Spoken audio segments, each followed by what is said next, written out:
신문 이야기 돌직구쇼에 오신 여러분 반갑습니다. 저는 신문 읽어주는 남자 김진입니다.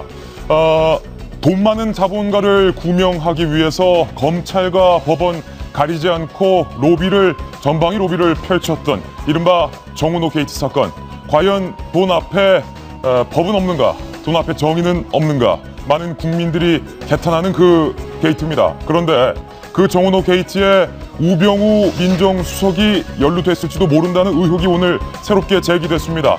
우병우 수석 도대체 어디까지 연루된 걸까요? 잠시 후 저희 돌직구쇼에서 집중적으로 이 내용 다뤄보겠습니다. 오늘 이 문제를 포함한 다양한 이슈 돌직구 알려주시기 위해서 두 명의 프로를 특별 등판으로 모셨습니다. 먼저 첫 번째 특별 등판 선수입니다. 우리 새누리당의 김상민 전 의원님 모셨습니다. 김 의원님 오랜만에 봬요. 네, 오랜만에 인사드립니다. 네. 반갑습니다. 오늘 특별 등판이 좀 특별한 또 내용들로 예. 좋은 과정들을 만들었으면 좋겠네요. 예. 선거 끝나고 좀 야유신 것 같아요? 아니에요. 선거 끝나고 더 많이 좋아졌습니다. 그렇군요. 돌직구 기대하겠습니다. 그리고 두 번째 특별 등판입니다. 지난 수요일에 이어서 오늘 송강호 변호사님 모셨습니다. 어서 오십시오. 오늘도 날선 돌직구 부탁드립니다. 네. 오늘자 조간신문 과연 어떤 뉴스 보도하고 있는지 지금부터 저와 함께 하시죠. 먼저 동아일보입니다. 동아일보 박근혜 대통령의 어제 발언으로 시작하고 있는데요. 김정은은 성격 예측이 어렵다. 북한의 미사일 위협은 이제 우려가 아니라 위협이 아니라 현실화됐다. 박근혜 대통령이 김정은을 콕 집어서 강도 높은 발언을 했습니다. 그리고 북한은 잠수함 탄도미사일 SLBM의 발사를 거의 완벽에 가깝게 성공해냈습니다. 다음 신문입니다. 그 내용 한국일보 1면에 보도되고 있습니다. 물 밑에서 미국까지 타격할 수 있다. 물 위에서 쏘는 거랑 물 밑에서 아무도 모르게 쏘는 것은 차원이 다른 이야기인데 SLBM 이야기입니다. 북한의 SLBM 위협이 더 커졌다.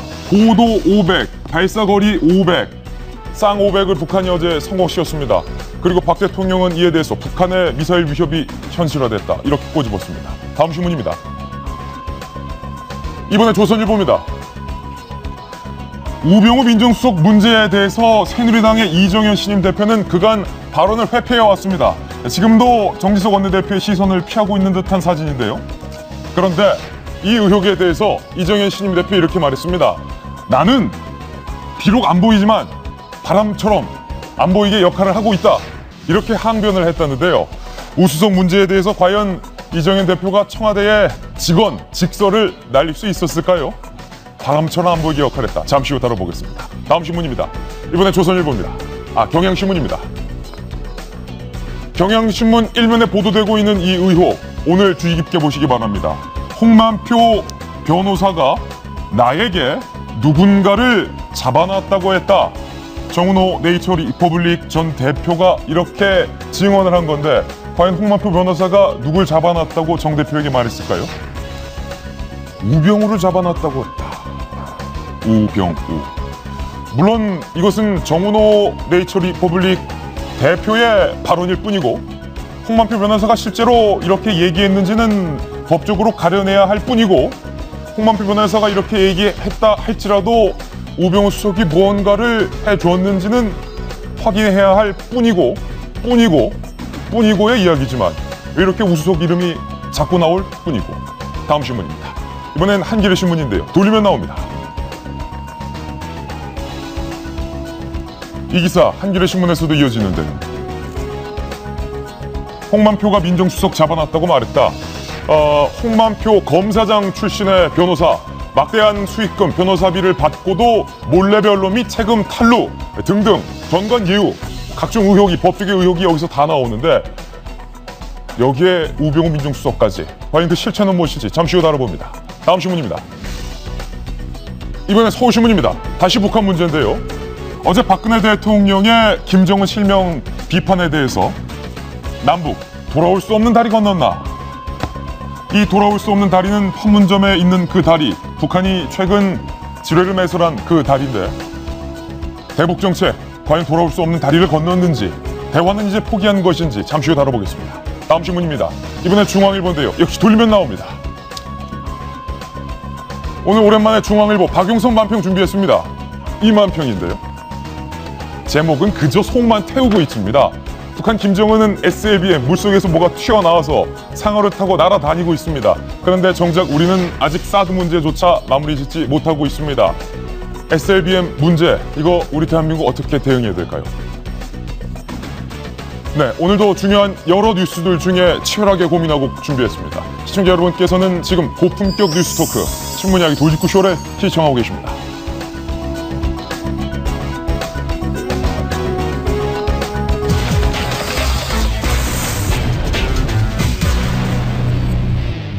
네, 오늘 저희가 준비한 첫 번째 뉴스 치열하게 고민하고 준비했습니다. 지금 바로 돌직구 신문을 통해서 공개합니다.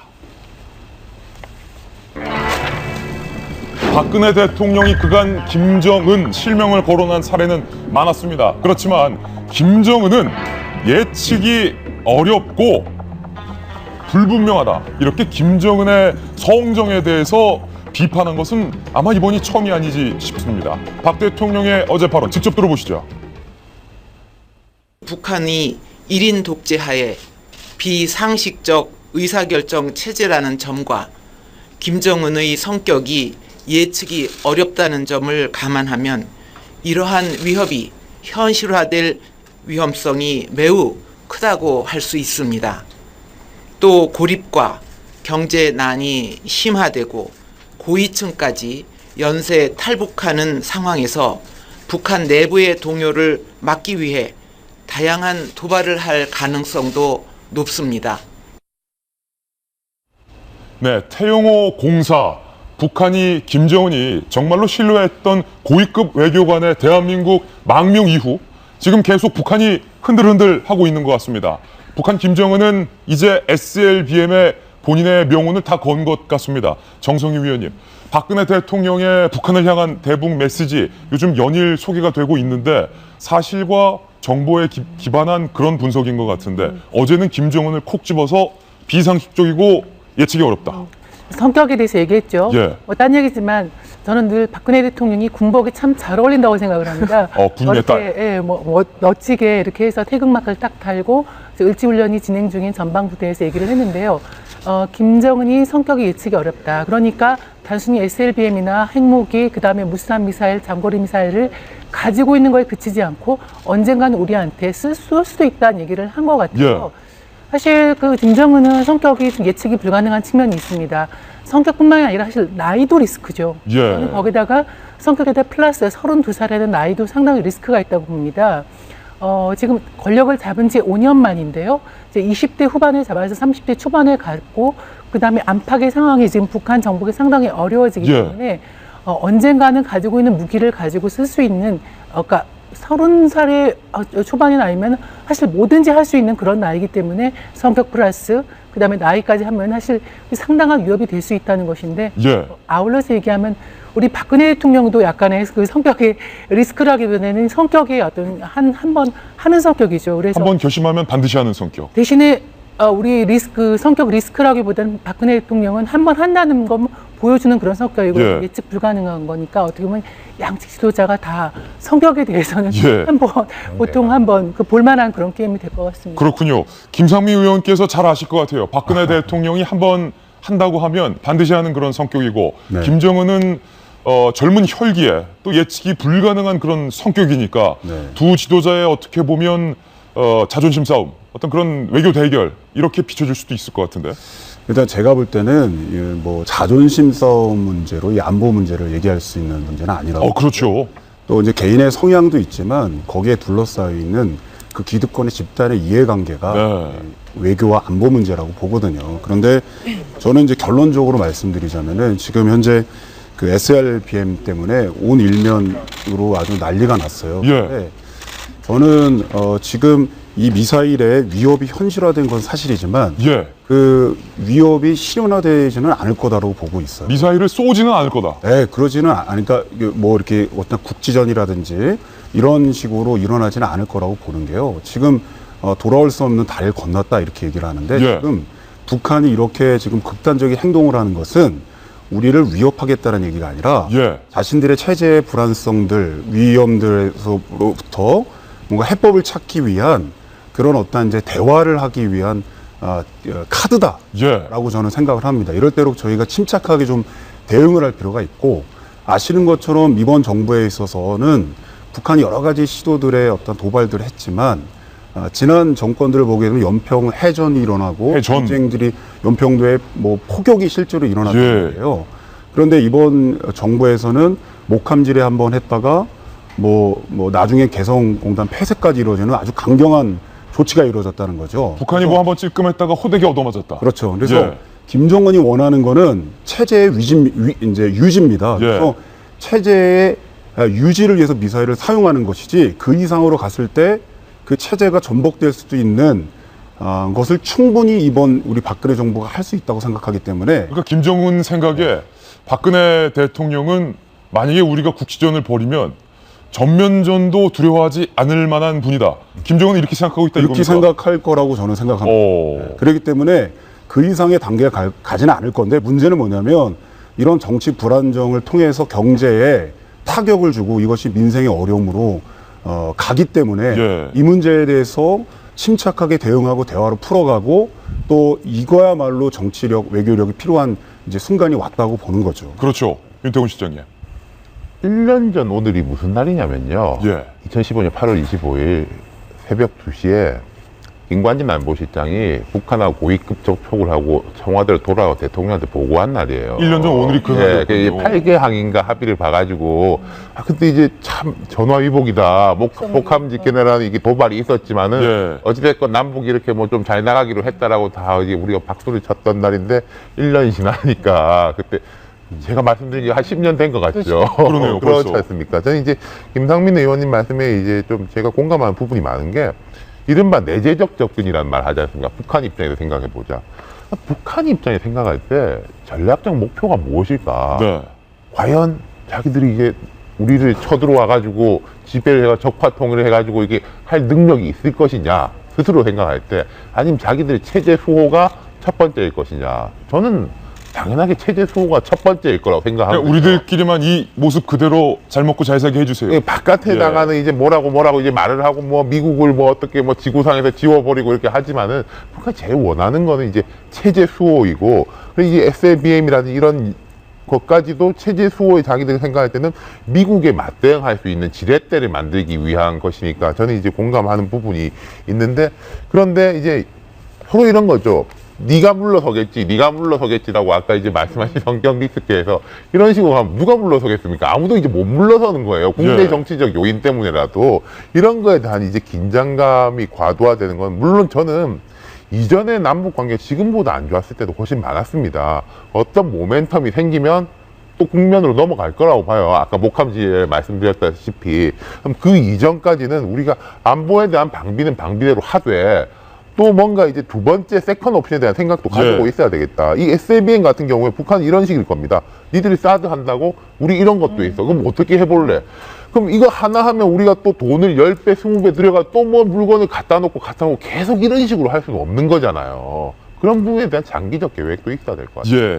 저희 돌직구쇼에서 많은 분들이 눈치채셨겠지만 3일 연속으로 북한 내부에서 벌어지고 있는 심상치 않은 변화에 대해서 저희가 보도를 해드리고 있습니다.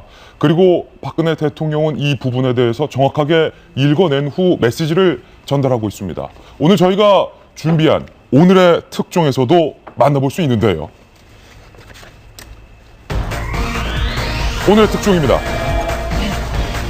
북한에서 빨치산 영웅하면 자손 대대로 편하게 먹고 살 수 있는 아주 특별히 선택받은 계급, 계층으로 알려져 있습니다. 그런데 그것도 이제 북한에서 옛말인 것 같습니다. 김정일의 이모부인 빨치산 영웅 류경수, 6.25 때 서울을 처음 침공한 북한 내에서 매우 유명한 빨치산 영웅입니다. 그런데 김정은이 그런 류경수의 후손들도 가차없이 숙청한 것으로 확인됐습니다. 조아라 기자가 단독으로 확인했습니다. 김일성의 항일 빨치산 동료이자 절친으로 알려진 류경수. 복수의 대북 소식통에 따르면 최근 류경수의 후손이 비리 혐의에 연루돼 공직에서 파면되거나 숙청당한 것으로 알려졌습니다. 3남 1녀를 둔 류경수의 막내 며느리가 중앙기관에 근무하다 파면됐고, 손녀 사위도 돌연 외무성 과장 자리에서 쫓겨났다는 겁니다. 류경수는 6.25 전쟁 당시 105 탱크 사단을 이끌고 북한군 중 제일 먼저 서울에 입성한 인물. 류경수의 아내 황순희는 김정일을 직접 보살폈던 항일발치산 1세대로 지난 2013년 김정일 사망 2주기 중앙추모대회 때는 주석단 맨 앞줄을 지켰습니다. 김정은 집권 직후인 2012년 새해 첫날 방문한 곳도 류경수의 105 탱크 사단이었습니다. 금수산 기념궁전에 계시는 위대한 장군님께 새해 인사를 드리는데 어서 백공호 탱크 사단에 가보라고 하시는 장군님의 말씀이 귓전에 울려와 그다름으로 찾아왔다고 하시면서 김정은은 빨치산 명문가인 류경수의 후손 수청으로 권위에 대한 도전을 용납하지 않겠다는 경고를 던진 것으로 보입니다.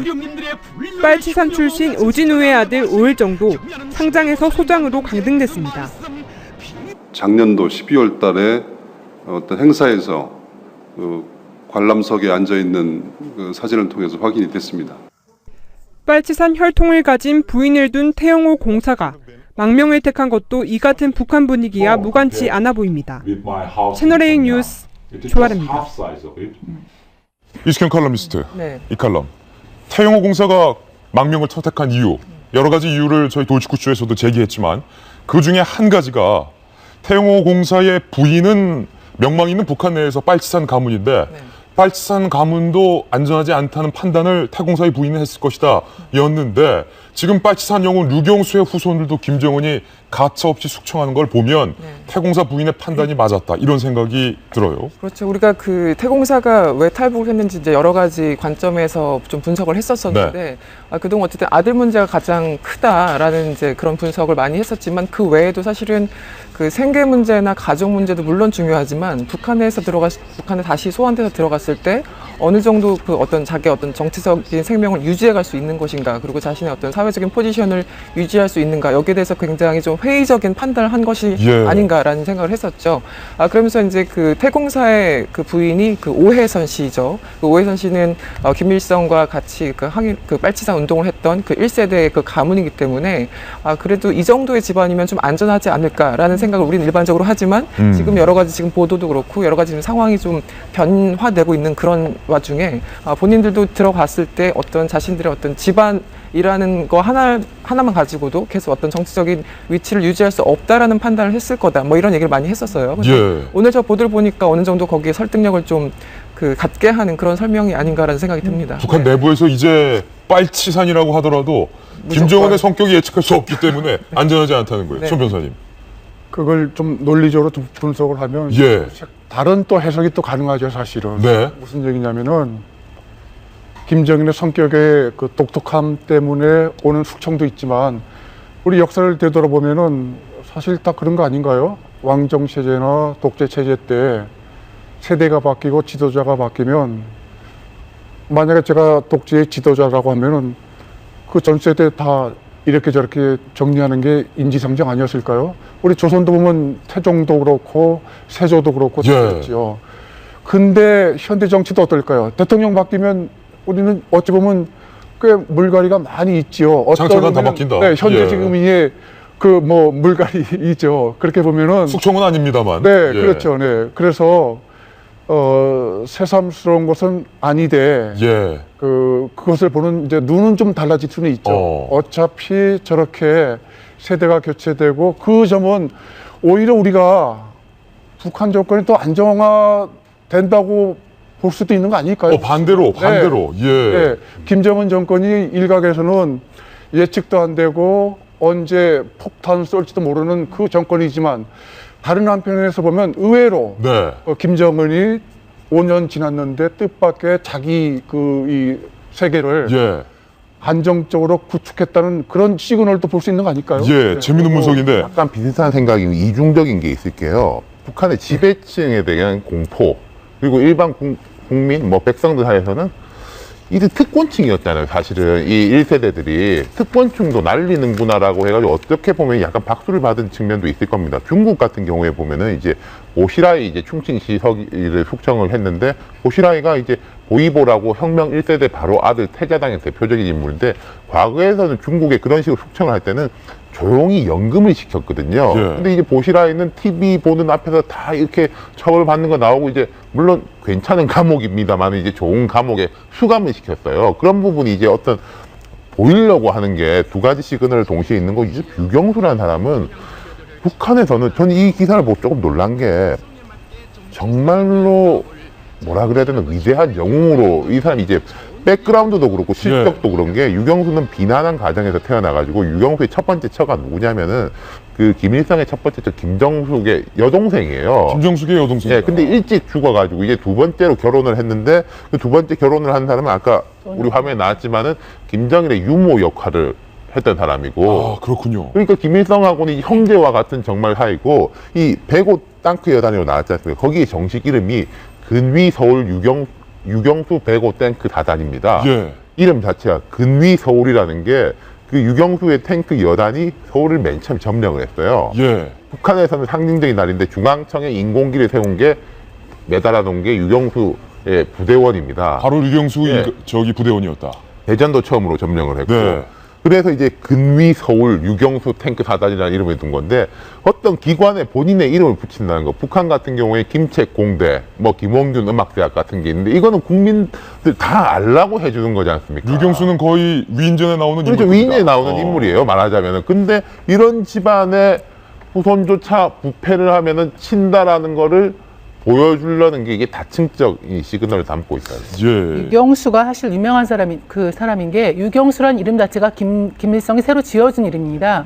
원래 이름은 유삼손이에요. 세 번째, 셋째 아들인가 봐요. 삼손인데 경자가 이제 서울 경자고 숫자가 지킬 숫자니까 평양을 지킨다는 의미에서 새로 지어준 이름입니다. 아, 유경수라는 이름은 자네가 평양을 좀 지켜줘라 라는 이름으로 서울을 점령할 정도의 영웅이니까 이름을 지어준 이름이고 그래서 이제 보니까 58년도에 이제 측근에 의해서 암살당했는데 그러다 보니까 그 후손에 대해서 엄청나게 이제 우대를 하면서 했던 것이고요. 그런 정도의 위상이고 보니까 유경수의 막내 며느리라는 이유만으로 중앙기관에 근무했고 손녀 사위라는 이름만으로 외무성 과장의 보직을 맡고 있었네요. 왜냐하면은 그 김일성으로서는 상당히 빚이 있는 가문이에요. 그래서 그 후손들을 챙겼는데 저렇게 이제 숙청하는 게 자리에서 했다는 건 아까 말한 본인의 어떤 측근으로서의 어떤 기반을 권력 기반을 강화한다는 의미도 있지만 저는 좀 다른 얘기를 하면은 그만큼 어떤 김정은이 고립화된다는 측면도 봐야 될 것 같습니다.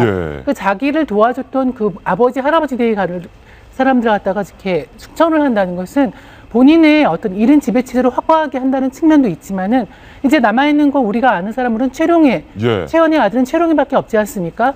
측근을 이렇게 쳐내면 뭐 일부에서는 아까 말한 대로 지지할 수도 있겠지만 본인은 이제는 정말 공포 정치밖에 남은 것이 없고 계속 골방으로 들어가는 거예요. 들어가고 고립화되는 측면이 있기 때문에 어떻게 보면 권력 기반은 더 약해진다는 측면으로 볼 수 있을 것 같습니다. 김상미 의원님, 제가 궁금한 건 북한에서 유경수 선생의 자손들도 저렇게 쳐내네? 우리 아버지 할아버지는 유경수만도 못한데 이러다가 다음에 나도 쳐내는 거 아니야? 고위급 요원들이 과연 김정은 밑에서 서바이브 할 수 있을까라는 생각을 갖기 시작하진 않을까? 그 질문과 더불어서 이제 쭉 얘기했었던 내용과 제가 좀 다른 관점이 있어서 말씀을 좀 드리자면은 저는 이 공포 정치나 대외 군사 위협들이 뭐를 증명한다고 보면은 지금 김정은 체제의 불안성을 증명하고 있다고 저는 보는 거예요. 왜냐하면 지금 이제 그러니까 더욱더 기득권, 심지어는 빨치산에 있는 사람까지 숙청을 한다는 얘기는 그 얘기 뭐냐면 지금 김정은 정권에 대해서 불안정하게 생각하는 그룹들이 많고 그리고 또 심하게 말하자면 그 너가 무슨 일을 할 수 있겠냐 또 거기도 소외된 그룹에 대한 불안함이 있는 거예요. 그리고 5년 동안 이게 어느 정도 왔다고 그러는데 5년 동안 안정이 안 된 거예요. 그래서 저는 이 시간이 이 타이밍이야말로 정말 우리가 물밑 외교 안보에 대한 비선을 발휘를 하든 정부의 역할이 굉장히 중요하게 작동을 해야 될 중요한 타이밍이 온 거라고. 안보에 관해서 비선이라도 작동시켜야 된다. 그럼요. 왜냐하면 이제 결국은 우리나라 가장 남북 분단 속에서 안정화되지 않은 이 안보, 이 부분이 안정이 돼야지 경제 안정으로 이어지는 거 아니겠습니까? 그래서 지금 정부가 다각도로 이것들을 우리 뭐 불안을 요소를 하는 게 아니라 이 기회를 잘 작동을 시켜서 네. 좋은 다음에 그 통으로 이끌어 가야 된다고 생각을 하고 있습니다. 김 의원님 그 지적은 저는 동감을 하는데 또 여당 국회의원 하셨으니까 참 뜻밖의 아주 좋은 말씀하셨는데. 아, 뜻밖입니까? 네, 뜻밖이죠. 네. 근데 실감나지가 않는 게 예. 아까 우리 정 의원님 적절하게 표현하셨지만은 저쪽은 뭐 예측할 수 없는 거 맞고 우리 박 대통령도 아주 강한 성격은 누구나 다 알지요. 지금 말씀하신 것처럼 굉장히 탄력 있고 그다음에 좀 유연하게 그렇게 물밑 작업이 진행돼야 되는데 지금 사실상 다 다친 거 아닌가요? 예. 그게 우리가 걱정하고 같이 고민하고 또 앞으로의 숙제가 아닐까 생각이 들지요. 오히려 김 의원께서 그 말씀을 새누리당 그 전략회의 할 때 예. 강하게 좀 하세요. 네? 김배모 의원님 일단 국회를 다시 들어가셔서 하면 될 것 같습니다. 저희가 준비한 북한 이야기 다각적으로 다양한 목소리 전해드렸습니다. 이번엔 저희가 준비한 본격적인 뉴스를 이제 보도해드리겠습니다. 노을직구 신문을 통해서 만나보시죠. 하단 톱 기사인데요. 검찰 로비 의혹의 한가운데 선 홍만표 변호사, 검사장 출신입니다. 홍만표 게이트, 정은호 게이트 이야기할 때는 전관예우라는 단어도 등장하고 몰래 변론이라는 단어도 등장하고 거기에 세금 탈루라는 단어까지 드러납니다. 그런데 오늘 이 총체적인 법조 로비의 진흙탕 한복판 속에서 한 이름이 등장을 했는데요. 청와대에 있는 민정수석의 이름이 등장을 했습니다. 과연 실체적 진실은 무엇일까요? 홍만표 전 검사장, 변호사는 어디까지 로비를 했던 걸까요? 오늘 이 이야기 다뤄보겠습니다. 출력물 한 가지를 준비했는데요. 여러분께서 보고 계시는 그 출력물입니다. 정은호 네이처 리퍼블릭 전 대표를 구명하기 위한 다각도의 로비. 그런데 정 전 대표는 평소 친한 K 변호사에게 이렇게 얘기한 것으로 밝혀졌습니다. 홍만표 변호사가, 주어가 홍만표 변호사죠.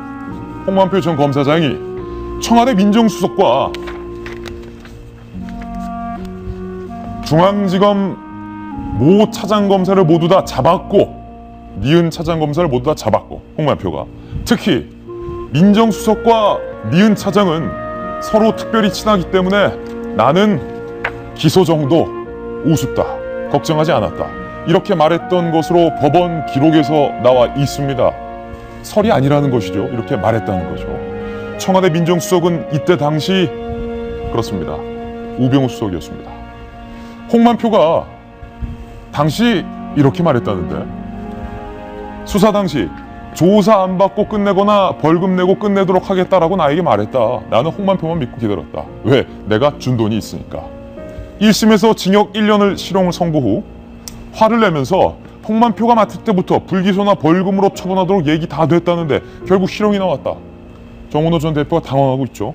홍만표는 수사 라인은 다 잡아놨는데 계장을 잡지 못했다라고 나한테 핑계를 댔다. 홍만표에게 속았다. 이렇게 말하면서 나중에는 정은호 전 대표가 친형에게 이렇게까지 얘기를 했답니다. 나 이번에 감옥에서 못 나가면 홍만표 보수해버릴 거야. 이 발언은 올해 1월 말입니다. 그런데 이숙현 칼럼니스트, 홍만표 변호사와 우병우 민정수석은 민정수석에 계시기 전에 변호사 시절에 같이 변호사 활동을 다각도로 했다, 이렇게 알려진 인물 아닙니까? 그렇죠. 홍 변호사랑 우 수석이 이제 어떤 식의 겹치냐 보니까 지난 2009년에 각각 수사기획관 그리고 1과장으로 대검 중수부에서 함께 일을 했었고요. 그다음에 노무현 전 대통령에 대한 수사를 맡기도 했었습니다. 그리고 뭐 지금 뭐 서초동에서 설이긴 하지만 같이 변호사 생활을 한 짧게라도 좀 했었다, 뭐 이런 설도 이제 일부 보도에 의하면 나오는데. 네.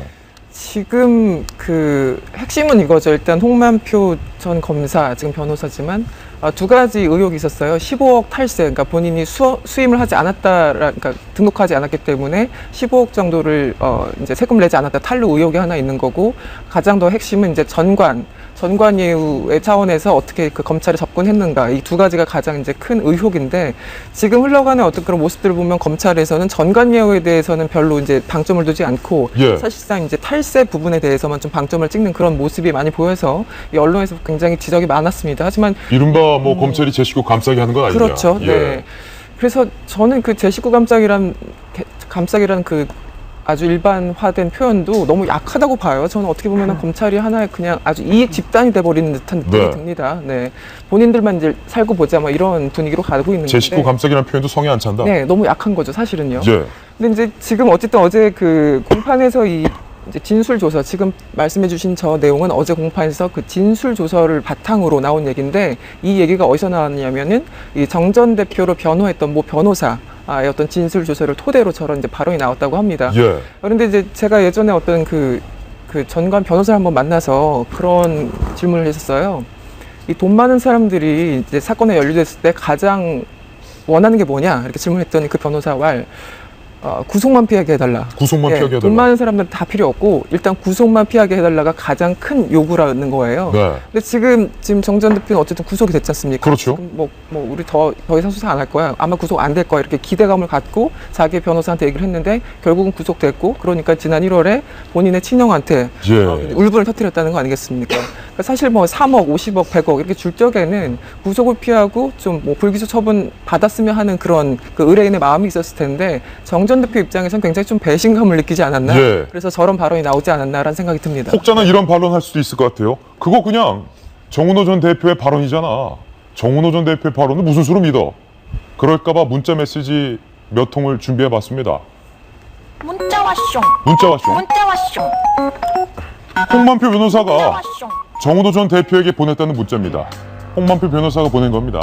여기저기 떼쓴다고 검찰이 기분 나빠하니까 감안해서 잘 설명하라. 지금 영장 청구했다고 하니까 향후 수사 확대 방지 및 구형 등 최소화에 힘써보자. 추가 수사를 진행하지 않는 거로 검찰과 이미 얘기가 됐다. 그러니까 정은호 전 대표는 검사장 출신의 홍만표 변호사에게 거액의 수임료를 주면서 검찰은 당신에게 맡깁니다 라고 한 건데, 실제로 이런 문자 메시지를 정은호 전 대표에게 주었던 거고, 그런 관계에서 정은호 전 대표가 송가훈 변호사님, 홍만표 변호사가 그러는데 민정수석, 우병우 수석도 잡았다고 하더라, 이렇게 말한 거죠. 그러니까 지금 아까 그 변호사 진술조서에 나온 메시지 내용 한번 다시 보여주시면. 그럴까요? 굉장히 지금 눈에 띄는 대목이 있어갖고. 예. 홍 변호사가 청와대 민정수석과 중앙지검 차장검사를 잡았다, 이게 느낌으로는 이게 실질적인 결제 라인을 잡았다 그 뜻일 것 같아요. 아, 여기서 잡았다는 게 결제 라인. 아주 굉장히 아주 실무 접근이 같던 그 표현을 좀 하고 있거든요. 이를테면 청와대 민정수석은 주요 그 권력이나 저는 이 금권과 관련된 사건에서는 청와대 보고 라인의 결제 라인일 거고. 그렇죠. 그다음에 중앙지검 차장검사는 그 검사장을 대신해서 실질적인 결제 라인의 최상층이란 말이에요. 두 군데만 잡거나 서로 내락이 되면 수사 확대나 영장 청구나 뭐 기타 등등을 다 정리할 수 있거든요. 그렇다면 그 점에서는 정 전 대표의 발언이 어느 정도 홍만표 변호사가 구명을 위해서 로비했을 가능성이 깊다, 그런 겁니까? 그다음에 그 진술 주체가 정은호 대표도 아니고 그다음에 일반 개인도 아니고 변호사란 말이에요. 그 점에서 보면은 저는 굉장히 아주 실감나게 꽤 깊이 진도가 나갔지 않았을까 생각이 들지요. 검찰의 설명은 홍만표 변호사가 그런 식으로 말을 했던 것은 사실이고 돈도 받았지만 우리 검찰은 흔들리지 않았다라는 해명으로 일관하고 있는데요. 죄송하지만 저도 이제 30년 변호사 했지만 저는 앞으로도 영원히 검찰 믿을 수도 없고 왔다리 갔다리 하는 이 검찰은 영원히 계속될 것 같아요. 아니 근데 대한민국 검찰을 못 믿으면 누굴 믿어야 돼요? 죄송해요. 하여튼 저는 그래요. 일선에 있는 젊은 검사들은 괜찮아요. 굉장히 창의적으로, 그다음에 우리가 설명 안 해도 알아서 수사를 잘 하는데 이게 딱 정치나 권력이나 돈하고 관련된 사건이 돼버리면 이건 180도 방향이 바뀌죠. 이렇게 보면은 검찰이 진짜 그야말로 국가의 기틀인데 이 기틀이 언제 제대로 쓸까요? 저는 희망이 안 보여요. 희망이 안 보인다. 그 말이 과연 사실인지 제가 홍만표 변호사의 이른바 검찰 로비 의혹과 검찰의 중간 수사 결과를 출력물로 정리해서 다시 한번 봤는데요. 첫 번째, 이번에 드러난 내용입니다. 민정수석을 상대로 홍만표 전 검사장, 변호사가 로비를 했을까라는 의혹에 대해서, 예를 들어서 홍만표 변호사가 우병우 수석을 잡아놔서 나는 걱정 안 했다 라는 정 전 대표의 이 발언에 대해서 검찰은 이렇게 결론을 내렸습니다. 내가 정 씨한테 들어봤는데 정 씨는 오 변호사에게 그런 말 한 적 없다고 주장했다. 그러니까 이거 사실 아니다. 검찰은 결론 내렸고요. 두 번째, 그렇다면 차장 검사도 나오고 뭐 부장 검사도 나오는데 홍만표 변호사와 정은호 대표가 이 같은 검찰을 상대로 로비를 했고 그게 먹혔는지 의혹입니다. 추가 수사는 진행하지 않는 것으로 얘기됐다. 조금 전에 문자 왔죠. 좀 보셨죠? 이에 대해서 검찰은 홍 변호사가 아까 정씨 달래려고 그냥 거짓말을 한 거다 라는데요, 송 변호사님? 그러니까 지금 두 번째 해명이 있죠. 예. 그 결과가 안 나올 수 있어요. 그러나 그 과정 자체가 이제 문제죠, 사실은. 예. 그 일반 사건이 나면 사건은 사건대로 수사 검사가 그냥 원칙대로 압수수색하고 확대하고 의심 있으면 또 조사하면 되는데 그 과정에 그 결제 라인이나 또는 실력 행사할 수 있는 그 검찰 고위관부 통해서 영향력 행사하거나 의견 제시하는 이 자체가 불법이고 문제죠. 예. 사실은 검찰이 엉망이 된 그 동기가 거기에 있습니다. 결과는 뭐 다를 수도 있고 원칙대로 갈 수도 있어요. 그러나 그 과정 자체가 누가 봐도 투명하지 않고 누가 봐도 의심만이 되고 누가 봐도 참 있을 수 없는 일이 곳곳에서 일어나니까 참 한심한 검찰이죠. 이게 몇 가지 포인트가 보이는 게요. 저는 이제 홍만표 변호사가 저렇게 말을 했다 손 치더라도 약간 분명히 부풀려서 말한 건 있는 것 같아요. 특히 보면 마지막에 다 잡아놨는데 계장을 못 잡아가지고 이게 뭐 구속이 됐다. 이거는 흔히 이제 언론 상대로 이야기할 때, 국장 다 이야기했는데 그 막내 기자가 말을 안 들어 기사가 나갔네. 뭐 이러는 사람들이 있거든요. 그러니까 결제라인은 홍만표 내가 다 잡아놨는데 그 계장 한 명을 못 잡았다. 핑계인 거죠. 사실 무슨 계장을 못 잡아가지고 그게 될 게 안 되고 안 되게 됐고 그랬겠습니까? 이 과장은 있지만은 그런데 이걸 보면은 두 가지 포인트가 보이는 게 정은호 대표는 이런 일이 없다고 하죠. 이게 왜냐면은 우병우 수석이 현직 수석이기 때문입니다. 이게 벌써 밝혀진 게 있어요. 뭐 도나도나라는 데가 있었지 않습니까? 거기 대표도 나는 우병우한테 한 적 없다 그러고 홍만표 변호사도 나는 우병우하고 사건 하나도 한 거 없다 그러는데 우병우 수석 본인이 그거 한 건은 딱 내가 했다 이러잖아요. 실제로 팩트가 있었던 사람들도 우병우하고 관계되는 거 하면은 그런 적 없다라고 하고 엊그제 서울경찰청장이 갑자기 기자간담회를 열어가지고 특별감찰관 참 기분 나쁘다. 청와대 흔들렸다. 이런 거 되게 이례적이거든요. 예. 서울경찰청장이 그 기자들, 여기 서울경찰청에 있는 기자라고 하면 흔히 말하는 시경캡들인데. 그렇죠. 시경캡들을 불러가지고, 아니, 저 고위공직자가 나한테 청와대 말을 듣는다고 했는데 난 기분 나쁘다라고 자기 얼굴 걸고 이야기하는 경우는 전 처음 봤어요. 서울청장이. 그렇죠. 이런 것들이 첫 번째가 있는 거고, 두 번째로는 검찰 주장대로 뭐 홍 변호사가 부풀려가지고 한 거고 했다라고 있을 수도 있겠죠. 부풀린 대목이 있다고 봅니다. 그런데 그러면서 결국 정은호 저 사람 구속돼서 실형 살고 있지 않냐라고 할 건데 구속돼서 실형 살고 있지만 이 사람이 그 앞에는 무혐의 처분 받은 것도 있었고 하나 약해진 게 있었고 이렇게 구속돼서 실형 산 것까지는 그 판사 출신 여변호사의 팔목 비틀어가지고 자기들끼리 싸워가지고 일이 터져가지고 일이 이까지 온 거지 검찰이 열심히 수사를 해가지고 한 건 아니라는 거죠. 그리고 하나 더 홍만표 변호사가 몇 년 동안 이제 한 수백억 뭐 드러난 건 100억인데 수백억 정도 이제 사건을 갈기처럼 이제 긁어 모았다라고 하는데 통했으니까 자꾸 오는 거 아니겠습니까? 상식적으로 생각할 때.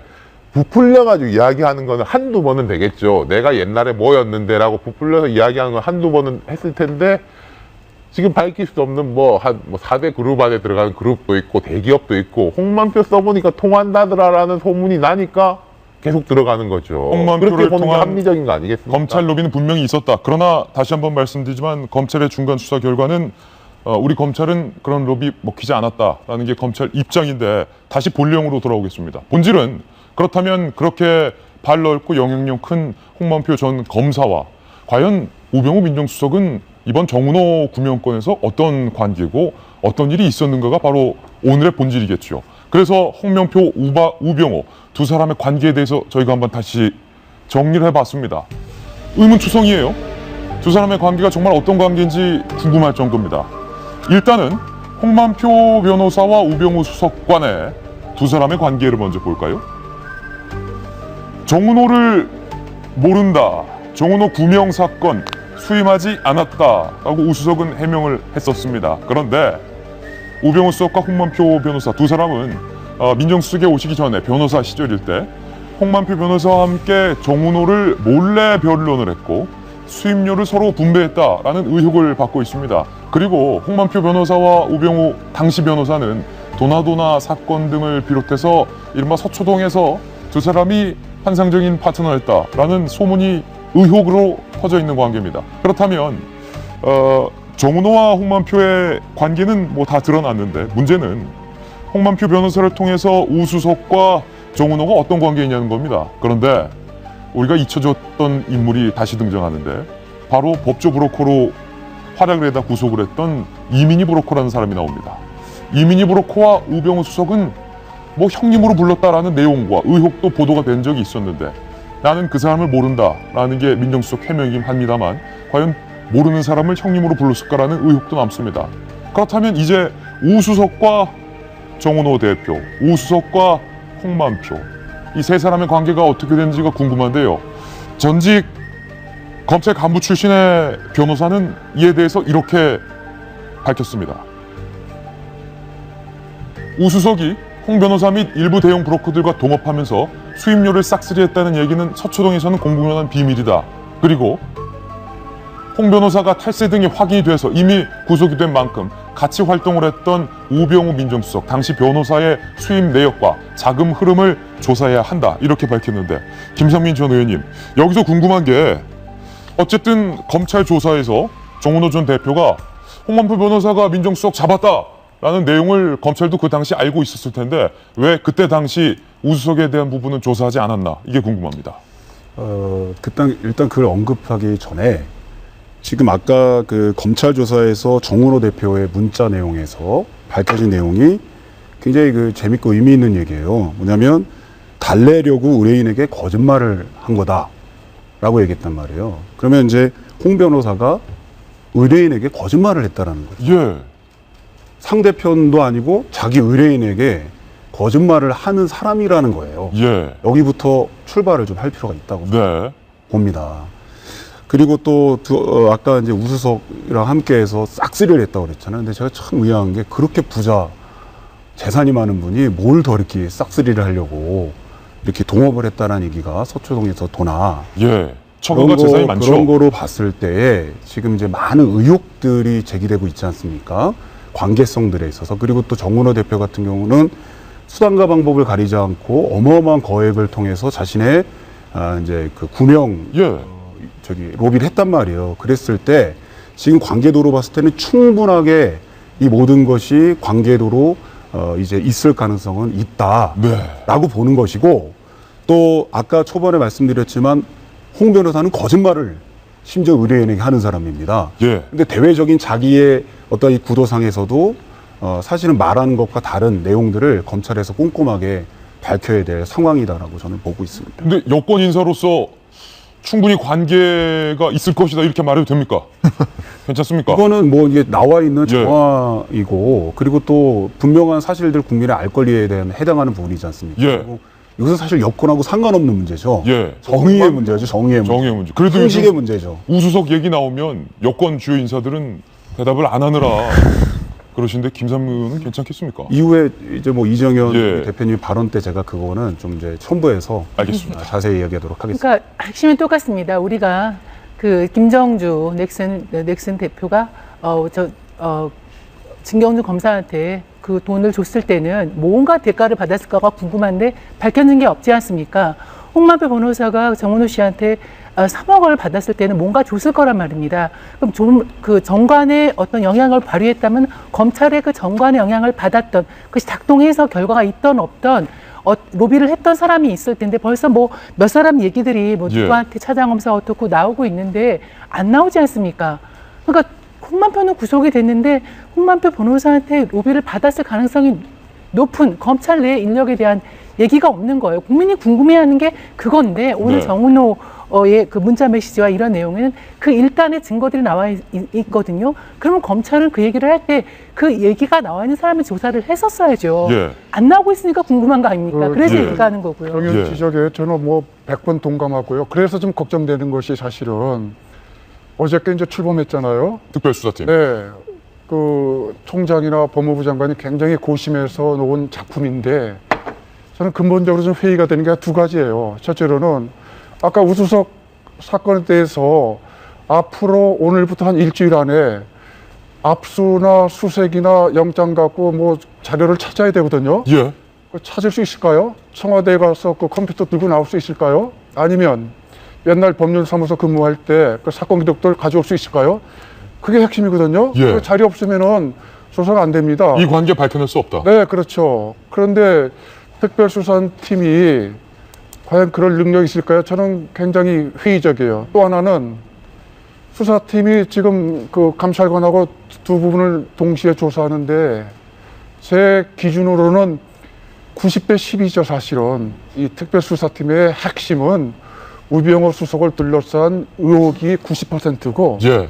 10%는 감찰관 문제거든요. 그러면 저 같으면은 오히려 수사팀은 우수석한테 가고 감찰관 문제는 설사 문제가 있다고 하면은 그냥 일반 이 검찰에 배당하는 게 균형이 맞는 건데 그냥 같이 해버렸어요. 그것도 사실 굉장히 좀 의문이 들죠. 예. 네, 왔다 갔다 별로 내용 없는 또는 양쪽 다 책임 있거나 책임 없거나 뭐 이런 식으로 갈 가능성이 굉장히 커요. 송강호 변호사님 방송 중에 이런 질문 드려도 될지 모르겠습니다만 네. 홍만표 전 검사장과 친분이 있으시죠? 잘 아시죠? 제가 좀 싫어하는 얘기인데 저하고는 사실 동기예요. 아, 그렇습니까? 네, 우리가 이제 30년 된 거죠. 그리고 제가 이제 기억하는 홍만표 변호사는 한 25년 전에 의정부 지청에 있을 때 그때 아마 특수부 검사했을 것 같은데 그때 제가 지청장하고 수사 방식 때문에 제가 한번 싸우고 보도자료 주고 한 2박 3일 제가 잠적했었죠. 예. 그랬더니 어느 호텔에 있는데 홍만표 검사가 저 찾으러 다닌다고 예. 제가 동기니까 지청장이 그래 손 변호사가 검찰에 뭘 원하는지 네가 한번 가서 찾아봐라 했던 그 홍만표 변호사인데 어쩌지 되니까 저렇게 큰 수사하고 큰 돈 벌고 그다음에 결국은 막바지가 저렇게 교도소 가는 신세가 돼서 마음이 좋지 않으시겠군요. 인생이 무상하죠. 사실은 예. 받은 만큼 대가를 치르는 거죠. 그래서 예. 저는 생각에 알맞게 벌고 알맞게 좋은 자리 가야 됩니다. 네. 어제 윤태곤 실장이 했던 얘기가 다시 한번 떠오르는데 세상에서 제일 무서운 사람 두 사람이 있으니 승진을 포기한 검사가 그 한 사람이고 돈 욕심을 버린 변호사가 그 두 번째다. 그런 검사, 그런 변호사 어디 없는지 궁금합니다. 저희가 준비한 다음 돌직구 신문으로 넘어가겠습니다. 검찰이 이 의혹에 대해서 한 점 부끄럼 없이 밝혀주시기를 믿고 기다려보겠습니다. 돌직구 신문 하단 톱입니다. 우병우 수석을 놓고 집권 여당 새누리당의 투톱이 점점점 사이가 벌어지고 있습니다.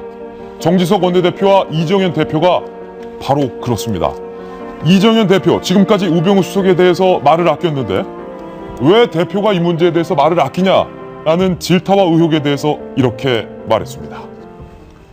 당 대표로서 당신이 쓴소리를 하느냐, 당신이 제대로 얘기를 하느냐라고 얘기를 합니다. 보이는 해도 있어야 되고 눈에 띄는 비도 있어야 되고 눈에 보이는 구름도 있어야 되지만 때로는 별을 있게 하고 과일을 있게 하는 것은 보이지 않은 바람도 있고 그리고 또 바람은 늘상 보이지는 않지만 늘상 작용하고 있다고 하는 것을 분명하게 말씀을 올리고자 합니다. 저희 돌직구쇼에서 앞서 우수석 문제를 두고 당대표와 원내대표 간의 라운드 1 신경전을 벌이고 있다 보도해드렸는데 오늘 라운드 2 준비했습니다. 출력물을 통해서 함께 보시죠. 이정현 대 정진석, 당대표 대 원내대표, 심상치 않은 힘겨루기 2탄. 정진석 원내대표가 이정현 대표는 조금 전 이렇게 말했는데 보이지 않는 바람도 있는 법이다. 우물가에서 숭늉 안 내놓는다고 나한테 뭐라 하지 마. 나도 힘들어. 이렇게 밝혔고요. 정진석 원내대표는 이렇게 말했습니다. 민심 이길 장사 없다. 우병우, 이석수, 국민에겐 하찮은 존재다. 그러면서 우병우 수석에 대해서 인명공자 뒤에 숨지 마라. 이런 돌직구를 날리기도 했는데요. 아, 이제 올 것이 왔습니다. 김상민 의원님. 이정현 대표의 발언부터 하나씩 짚어보죠. 나는 바람이다. 내 마음은 호수요. 이런 시가 떠오르기도 하는데 나는 바람이다. 보이진 않지만 얘기할 건 한다. 이겁니까?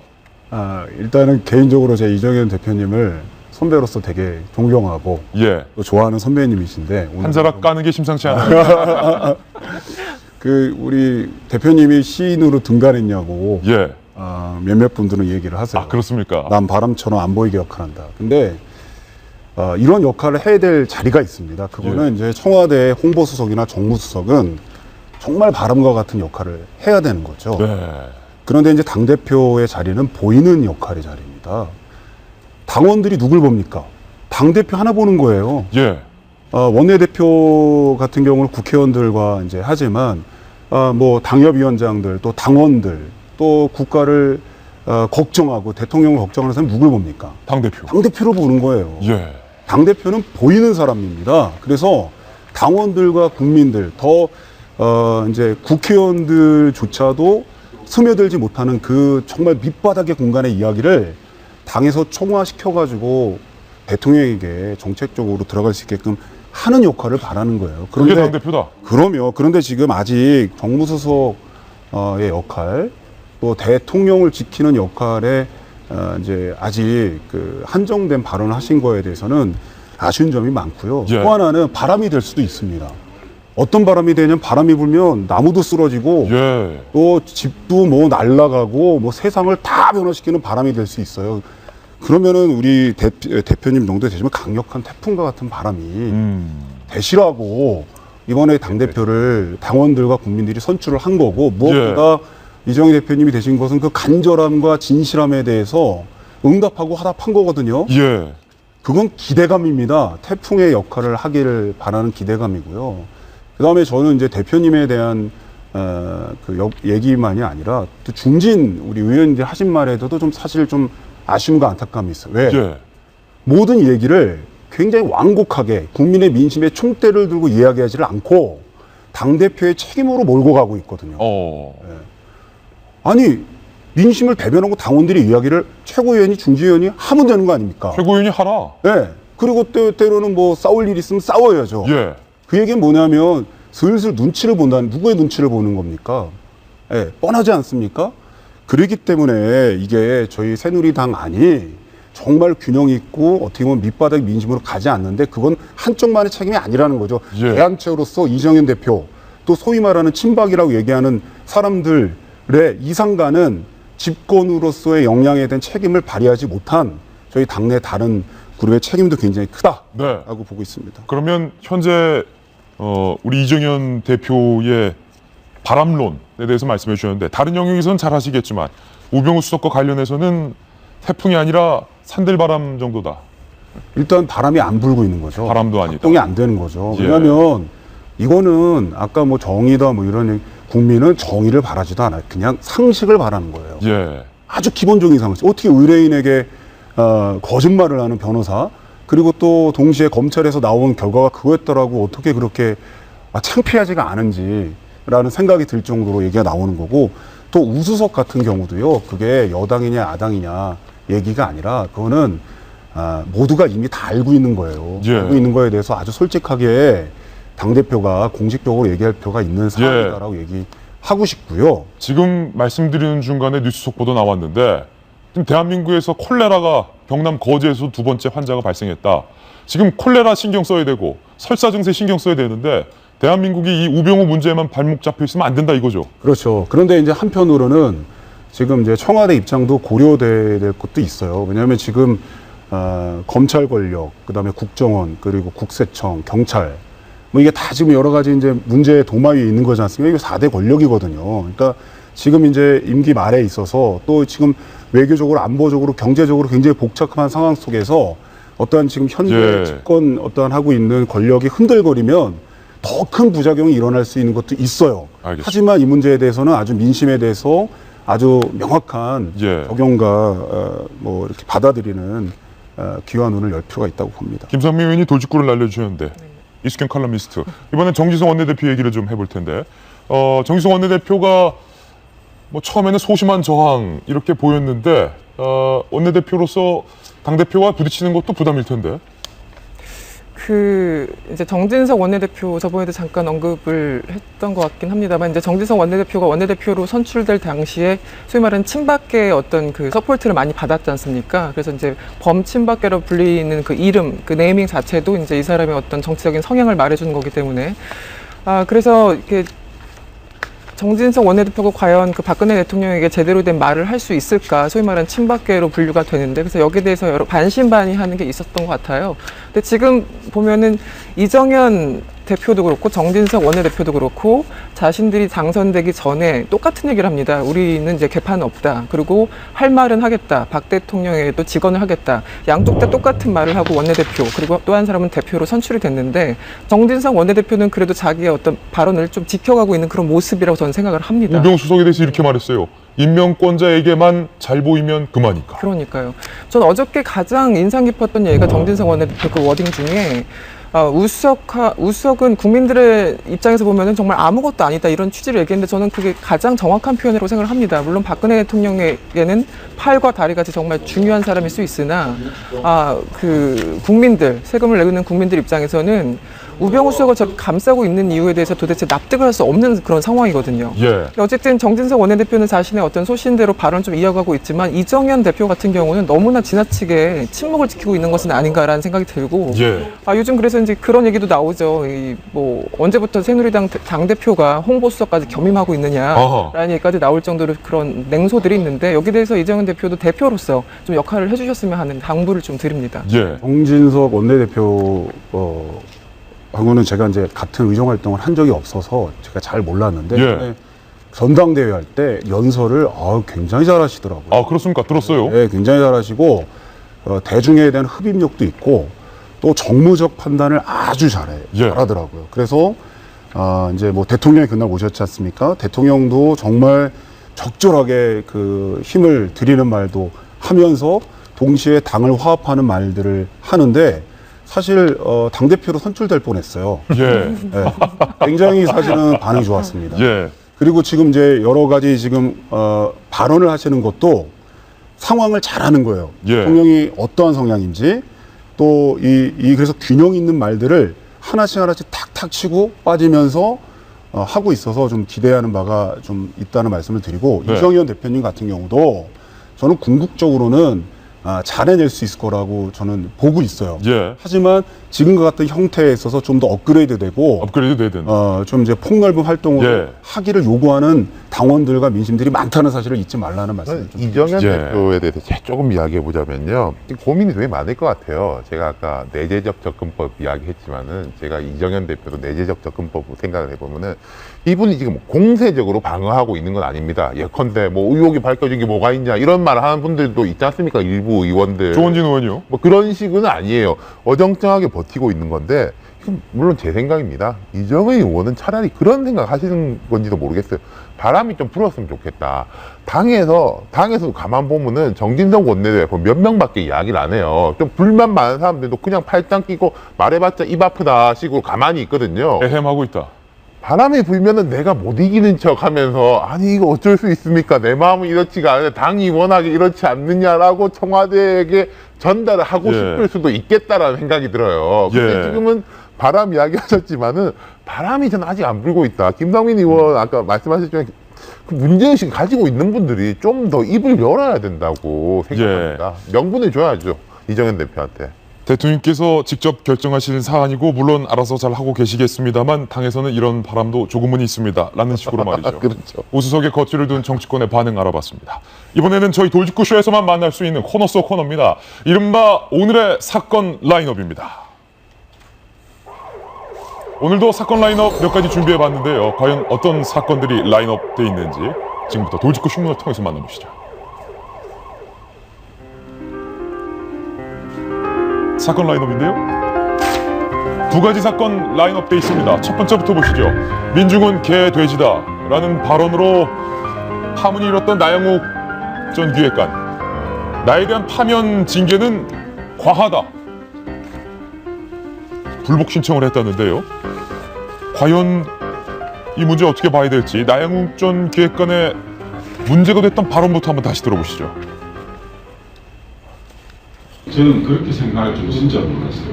어떻게 공직자로서 그런 생각을 가지고 있는 사람이 고위공직을 하고 있느냐에 대해서 문제를 제기하시는 거 아니에요. 근데 솔직히 말씀드리면 저는 그렇게 생각하실 거라고는 꿈에도 생각 안 했어요. 어떻게 생각하실 거라고 생각하면 잘 이거 편하게 얘기해요. 대제이지라는 왜 나오냐 하면 그 뭐지 베테랑인가 그 그게 그 어떤 언론인이 이야기한 내용. 그러니까 그거를 그냥 제가 그냥 인용한 거예요. 인용을 어떻게 정확하십니까? 그러니까 공자로서 이야기한 게 아니고 공직자로서 이야기한. 개인이어도 아니 제가 지금 경향신문 정책사회 부장으로서 지금 여기 와 있습니다. 저를 어떻게 보길래 그렇게 얘기하셨냐고요. 그렇다면 제가 그 경향신문의 그 부장으로 계신 거를 제가 잠깐 망각하고 그냥 이렇게 편하게 내했다고 그렇게 생각해 주세요. 본인의 생명을 유지하는 것은 개인적인 생각. 그렇죠. 알겠습니다. 정성희 위원님, 민중은 개돼지 발언 파면됐어요. 그런데 파면은 지나치다. 모르겠습니다. 감봉 정도가 맞다 이렇게 생각하시는지는 모르겠네요. 파면 결정은 사실 대통령이 합니다. 인사 중앙부처 공무원이기 때문에 인사혁신처를 통해서 대통령이 사인을 했고요. 뭐 저렇게 소청심사위원회 징계가 과하다고 이제 감면, 그 밑에 파면 말고 해임이 있죠. 그다음에 뭐 징계나 다른 것도 있는데 뭐 예상됐던 수순입니다. 만약에 이것이 받아들여지면 60일간 심사를 해서 낮출 수가 있고요. 아니면 소청심사위원회에서 바로 기각을 할 수도 있습니다. 재고 여지가 없다고. 근데 논란이 있습니다. 사실 저도 이 결과가 어떻게 나올지는 잘 모르겠는데 저렇게 그때 이제 민중은 개돼지라는 발언이 상당히 공분을 샀지만 저렇게 우리 녹취록에서 이렇게 녹음해서 대회 나왔지만 술자리에서 경향신문 이제 사회부장과 얘기하는 와중에서 있었던 일이기 때문에 좀 정상 참작의 여지도 있다, 좀 과하다 하는 여론도 있거든요. 그리고 또 사실 이렇게 지금까지 파면 결정은 공무원한테는 사형 선고나 다름없습니다. 왜냐하면 영을 못 받고요. 본인이 했던 금액만 되찾아갈 수 있기 때문에 사형 선고나 다름없는 정도로 굉장히 과한 결정인데 이제 문제는 이제 이 민중은 개돼지라는 발언이 공직자로서 있을 수 없는 발언이긴 하지만 그 정황상 술자리였고 그다음에 저렇게 상대방과 다투는 과정이 왔기 때문에 이렇게 어떤 사람의 생각을 가지고 저렇게 과한 징계를 할 수 있는 것이 타당하냐 하는 논란이 있기 때문에 결과는 좀 지켜봐야 될 것 같습니다. 송강훈 변호사님 어떻게 보세요? 어떻게 결정하시겠어요? 아니 변호사 같은 지적을 하셔갖고 저는 깜짝 놀랐습니다. 네, 그게 아마 법원으로 가면 좀 달라질 것 같아요. 그 지금 그 발언은 진짜 있을 수 없는 발언인데 그게 사적인 자리에서 하고 그때 의도가 뭐였는지 그다음에 그것이 공적인 자리도 아니었기 때문에 이것을 법원에 이제 소청에서 만약에 기각되거나 그냥 파면이 유지되면 결국 행정소송 가는데 그 아마 법원 가서는 쟁점이 몇 가지가 있어서 의외로 파면은 제일 무거운 것이기 때문에 재판부로서는 그거는 너무 과할 수 있다. 이런 판결도 나올 수 있을 것 같아요. 민중은 개돼지 발언 말고도 신분제가 있어야 된다라는 발언도 저 술자리에서 있었던 것으로 보도가 됐는데요. 네, 사실 뭐 우리끼리 말씀을 드리면은 우리 술자리에서 사실 어떤 얘기 다 하잖아요. 어떤 욕도 하고 야당 욕도 하고 뭐 기타 이렇게 저렇게 하는데 근데 다만 이제 문제는 그게 하필이면 또 저 일간지에 이 기자 부장하고 해서 이제 문제가 됐던 것인데 그 점에서는 참 앞비면이 좀 있죠. 네, 그래서 그 어쨌거나 공직자로서 무게 있는 처시 못한 건 그건 본인의 능력이니까 그 부분 지탄받아 마땅하지요. 다만 그 징계의 무게는 이제 그거는 좀 합리적으로 결정할 필요는 있죠.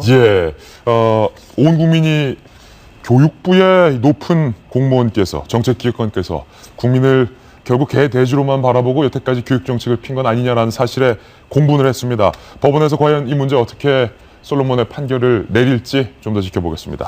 짧게 발전하세요. 사실 여기서 꼭 좀 이제 짚어야 될 문제가 있는데요. 그 교육부의 공무원이 어떻게 그런 발언을 했냐라는 포인트도 중요한 포인트인데 되게 중요한 포인트는 민중은 국민은 개돼지다. 신분제가 있다. 근데 온 국민이 공분했다면 왜 그럴까요? 실제로 그렇게 많은 사람들이 실상에서 느끼고 있기 때문이에요. 느끼니까. 우리가 진짜 이렇게 정말 인간답게 살고 있는 건가? 이게 정말 인간답게 사는 건가? 국회의원님도 그런 거 느끼세요? 지금은 아니죠. 예. 그런데 제가 많이 만나다 보면 그랬군요. 결국 아픈 거예요, 다. 그렇게 또 실제로 신분제도가 있는 것, 계급과 같은 그걸 유리창으로 표현할 뿐이지 그런 실상에서 느끼고 있는데 그 말을 고위공무원이 해버리니까 이 제도 속에 그렇게 우리가 실제로 둘러싸여서 고정되어 있는 것 아닐까에 대한 상처가 많이 났기 때문에 이 관점 속에서 우리 사회를 다시 재조명하고 봐야 될 굉장히 중요한 사건이라고 저는 생각을 해서 법리적 문제가 전혀 아니다. 예. 이번에는 사건 라인업 두 번째로 이동을 하겠습니다. 이 문제 역시 우리 사회에서 빨리 해결돼야 할 문제일 텐데요. 돌직구 신문을 통해서 만나보시죠. 결혼하면 회사 떠나라. 여직원들. 금복주 다들 아시죠? 60년간 황당한 관행이 있었다는데요. 이수경 칼럼니스트. 좀 개인적으로 동의를 못할 것 같아요. 여성의 입장으로서. 60년간 여직원이 결혼하면 퇴사 조치를 했었다. 그런데 얼마나 여직원들에 대해서 엄하게 평소에도 대우를 했으면 그렇게 퇴사한 여직원 중 누구 하나 적극적으로 공식적으로 문제를 제기한 사람이 없었다. 이번 한 명 빼고요. 그렇죠.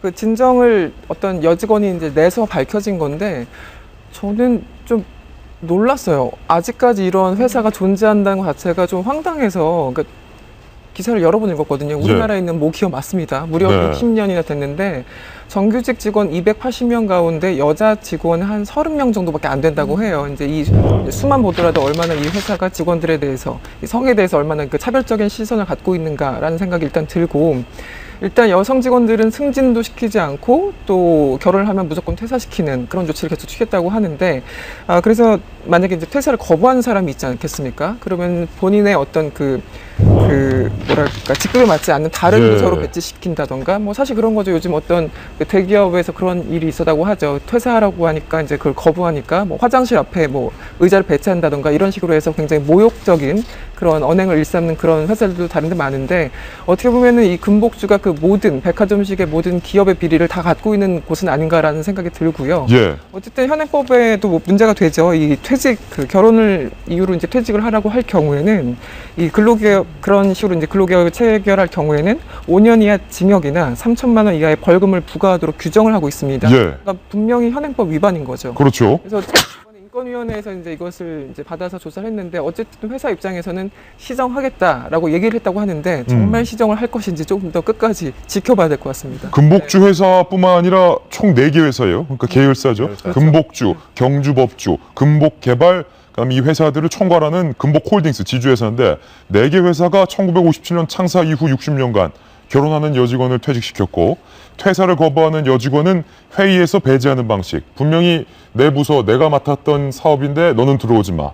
회의실 밖에 있어. 이런 방식으로 따돌리거나 직급에 맞지 않는 부서로 인사 조치를 해서 불이익을 취했던 것. 그리고 더 심각한 부분은 여직원은 정규직원 280명 중 36명에 불과했고, 아무리 일을 열심히 잘해도 주임 이상으로는 승진시키지 않았던 것으로 드러났네요. 보다 못한 인권위가 나섰어요. 네, 더 황당한 거는 이제 휴가를 주잖아요. 우리 경조사 있으면 휴가를 주지 않습니까?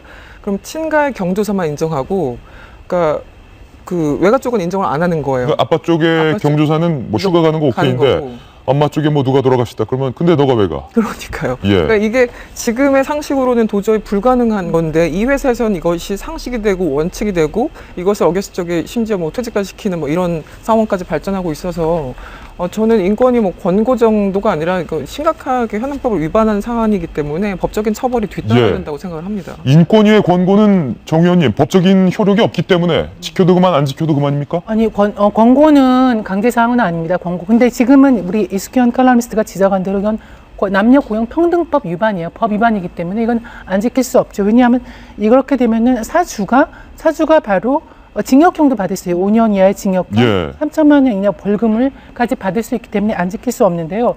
법 위반 이전에 저는 어떻게 이런 회사가 아직도 있었는지 그게 되게 궁금해요. 얼마나 그 억압적이고 압박을 받는 분위기였으면은 많은 여직원이 저런 거에 대해 희생을 당하면서도 그동안에 고발할 엄두조차 한 번도 안 내고 있었는데, 그래서 이 몰랐다기보다는 그 어떤 분위기, 회사의 분위기나 어떤 그런 분위기가 되게 중요한 역할을 했던 것 같은 느낌이 들고요. 아마 이 회사가 이제 술 만드는 회사죠. 이제 술의 주요한 어떤 소비자가 남자들이기 때문에 아마 그런 것이 영향을 미치지 않았을까 생각하는데 요즘 여자들 술 많이 마십니다. 이거 불매운동 들어가면 이거 굉장히 타격이 제가 입어요. 짧게 붙이는 게요. 더 황당한 게 참 정말 세상에 이런 일인데 친가 외가 차별하는 것도 황당하죠. 일단 기혼 여성 자체가 없는데 기혼 여성이 생산직 쪽에는 일부 있는 모양이에요. 그럼 기혼 여성인 경우에도 시가 쪽 경조사는 인정을 해주는데 자기 집 경조사는 인정을 안 해준다는 거예요. 이게 말이 됩니까? 예를 들어서 시아버지 시어머니가 돌아가시면은 휴가예요. 우리 엄마 아빠가 돌아가시면은 휴가가 아니라는 거예요. 저는 이게 조선 시대에도 이런 일은 없었을 것 같다라는 생각이 드네요. 그렇군요. 혼자 이렇게 우울하게 표정으로 소주를 마시고 있는 뭐 남녀를 떠나서 사람을 보면서 그 독한 소주를 왜 이렇게 들이켜? 라고 물어보면 대개는 이렇게 답합니다. 소주가 독하지만 내 안에 있는 상처가 더 독하기 때문에 소주로 달랜다. 60년간 이루어졌던 금복죄 지독한 여성 차별, 소주보다 더 독했네요. 광고 보고 오늘의 피날레 기사로 돌아오겠습니다. 잠깐만요. 참 더운데 열받을 만한 뉴스만 준비해서 방송하고 보니까 죄송합니다. 오늘의 피날레 기사도 그런데 더운 뉴스입니다. 내일 폭염은 꺾이지만 그 뒤에가 중요한데요. 기상청에서 발표했습니다. 다음 주 반짝더위, 그리고 9월엔 늦더위. 계속 덥다는 얘기죠. 이 뭡니까 기상청 이런 기사를 내고. 폭염은 꺾이지만 다음 주에는 반짝더위. 반짝더위라는 표현이 조금은 어색한 것 같아요. 안 더웠어야 반짝더위인데 계속 더운데 뭘 또 반짝입니까? 9월엔 늦더위. 두 번째 신문 저희 준비했는데요. 이 사진 한 장 보시죠. 옷가게들은 이제 벌써부터 가을 시즌 옷들을 선보여야만 하는 게 패션 업계인데 뭐 늦더위에 반짝더위까지 예고돼 있어서 긴팔 옷을 입고 싶지만은 저 여성처럼 현실은 저렇게 소대나시 반팔 옷을 입고 있군요. 정성희 위원님, 올해 진짜 무지 더운 것 같아요. 그렇죠. 어떤 아는 사람이 7살 때 94년 더위에 7살 딸이 그랬다는 거예요. 내 살다 이렇게 더운 거 처음 봤다고. 그런데 요즘 이렇게 내 또래 사람들이 정말 그래요. 이렇게 살다 이렇게 더운 건 처음 봤다고. 정말 덥습니다. 빨리 이게 시원해서 우리도 저렇게 우리 같이 이렇게 좀 몸매가 이렇게 된 중년 여성들은 빨리 긴 옷을 입고 싶어요. 그렇군요. 더위 소식 계속되고 있습니다. 한 가지 제 바람은 저희 돌직구쇼에서 답답한 뉴스가 많은 이 세상 속에서 시청자 여러분들의 마음을 조금이라도 시원하게 해줄 수 있는 그런 돌직구를 날리면 좋겠다라는 그런 바람을 좀 가져봅니다. 오늘 저희가 준비한 소식 다 전해드렸습니다. 저희는 내일 아침 9시에 더욱더 시원한 돌직구 들고 인사드리겠습니다. 오늘 하루는 분명 어제보다 더 나을 겁니다. 좋은 하루 되십시오. 고맙습니다.